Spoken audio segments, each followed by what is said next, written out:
This manga just dropped and it's about magic girls? Well, not really, it's about witches or mages, but whatever.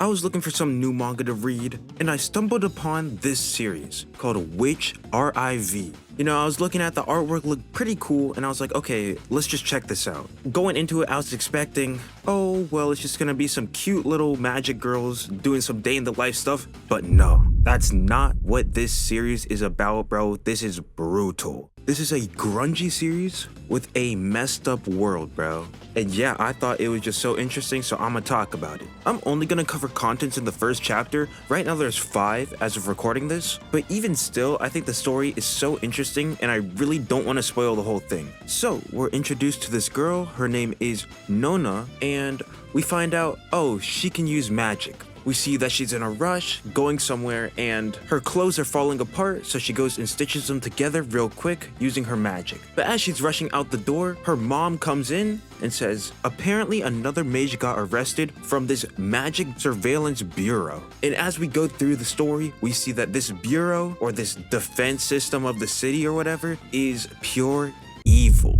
Apparently in this world, mages are dangerous. You know, mages and witches, they're pretty rare in the world. Only some people are mages and witches. And because of that, humans are scared, right? They have crazy powers, and maybe this is as a defense system for the humans, but they don't want to, you know, jeopardize their own lives. So what they do is they quote unquote remove anyone with magical powers or anyone associated with magical powers. And a lot of magic users apparently get sent to a place called Uvral. Who knows what this is? Maybe it's like a prison or like a work camp, but I don't know. I'm not trying to get sent there. And yeah, this is where we set up the premise of the world. The police are outside patrolling and boasting and announcing that they have just captured this individual. And they say, if you see any suspicious activity, please report it to us immediately. And why are they saying this? They're saying this because it is impossible to differentiate a person, like a regular human, between a magic user, a witch, a mage. It's just impossible because physically they look the same. It's just mages have the ability to use magic. Yeah, we progress on with the story and we meet one of Nona's friends. Her name is Lovi.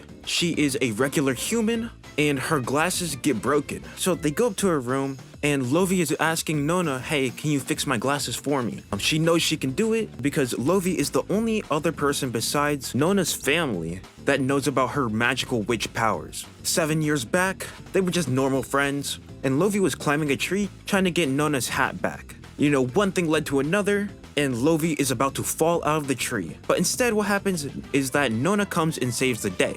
And what we can see is that Nona's magic is the ability to manipulate strings, or like sewing kind of. Because what she does is she goes and catches Lovi by the leg using a string and connects it to the tree to make sure that she doesn't fall. You know, at first, Nona was like, oh no, what did I just do? I just messed up. My mom told me never to use magic in front of other people. And this is where Lovi finds out she's a mage. You know, she doesn't know too much about mages. She only knows rumors like, oh, don't mages need the blood of humans? Or if they've ever made a contract with the devil. And Nona says, no, nothing like that. I just was born this way. And then Lovi warms up. She's just like, oh, well, that you guys aren't really that bad after all. And this is where we get their actual friendship kind of forming. Lovi says, there's nothing to be scared about. I'm not gonna report you because you're a good person. We've been hanging out this entire time, and I won't tell my family about you either. I know that they send mages and witches to bad places, and I don't want to see you go there.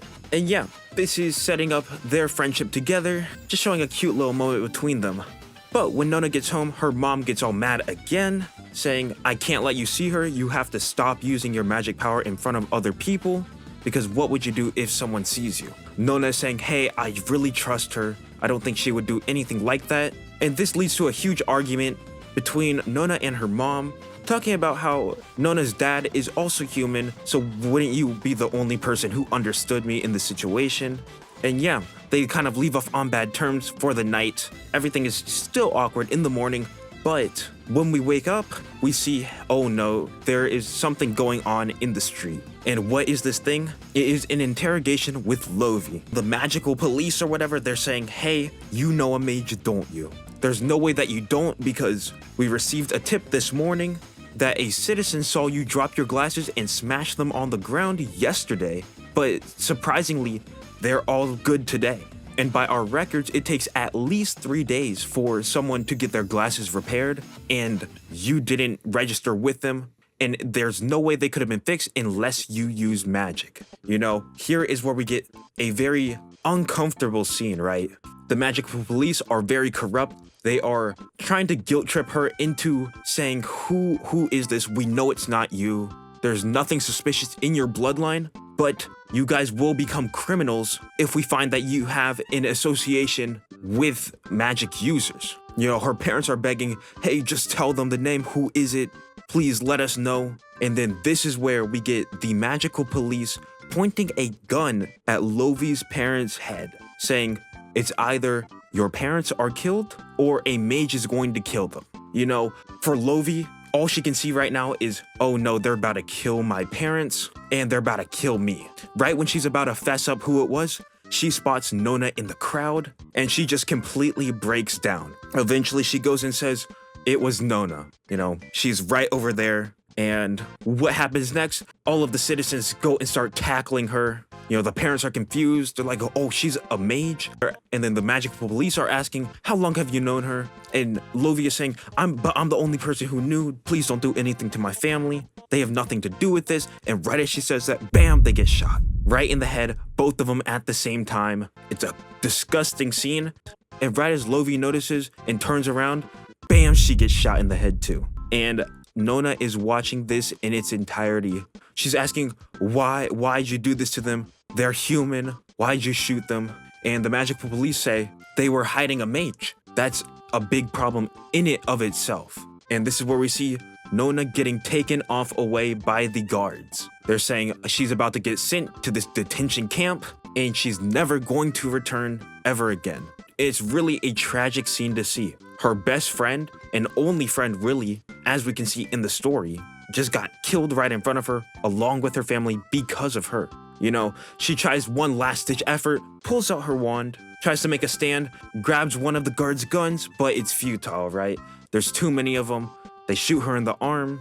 She can't get away. At this point, she's thinking back to what her mom said, never to use magic outside. And she's like, I'm sorry, you know. I didn't want it to be this way, but I should have just listened and they never would have shot Lovie, right? They would have never killed her family. And she's saying, oh, it's all her fault. And right at this time, these guards get completely sliced up. Nona turns around and who is it? It is her mother.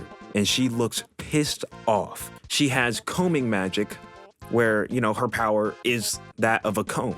And basically she can just make a comb big and just use it as a weapon, right? She is slicing and dicing all of these guards, destroying the city, completely tearing off arms. You know, she is powerful, to say the least. And she comes to the rescue, and they are basically trying to escape the city. It's a frantic, panicked moment.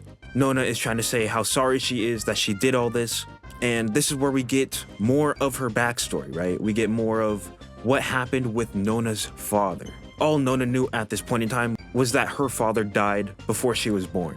But what actually happened was that the curtains in their old place swayed open for just a moment, and they saw Nona's mom holding, you know, her wand, right? Her comb. And this was enough to get reported to this military bureau police magic investigation unit, right? And in this moment, Nona's dad tried to use himself as a decoy for Nona's mom to escape, and in that instant, they killed him. And his last message was, please keep our child safe. And then Nona's mom ran off to a new town to start a new life. And yeah, essentially what's gonna happen is, hey, they're gonna have to go start a whole new life again, but now this time with the knowledge and guilt that just being a mage or trying to be associated with humans, you know, doesn't only not bear well for the magic users, but also for the humans as well. So yeah, they're getting out of the city, and right before they hit the forest, a barrier pops up, or like a magic circle pops up, and a gun is pointed out of it, and bam, Nona's mom gets shot, right? And her mom pushes Nona off the broomstick in a last-ditch effort to save her child. And that is kind of where we leave off the series. Nona is floating down a river and gets spotted by a mysterious girl. I mean, honestly, I thought this series going into it was just gonna be slice of life, dude. I thought it was just gonna be some cute girls doing cute things, but nah, it is crazy. Honestly, I might just continue to read this as it develops. Like, I mean, this story is really good. There's 5 chapters right now. But yeah, man, I mean, for me, this is a completely new type of genre. Almost feels a little like Gachiakuda if you've read or watched that. But we have a female lead, and she has magic powers, so what's there not to like? If you find this series interesting, definitely go give it a read. It's called WITCHRIV. Right now, you can read it on Manga Plus. If you like this type of video, or if you want to see more like it, definitely let me know down in the comment section. If you want to see more reviews of manga, definitely subscribe. And yeah, that's really about it. So I'll see you.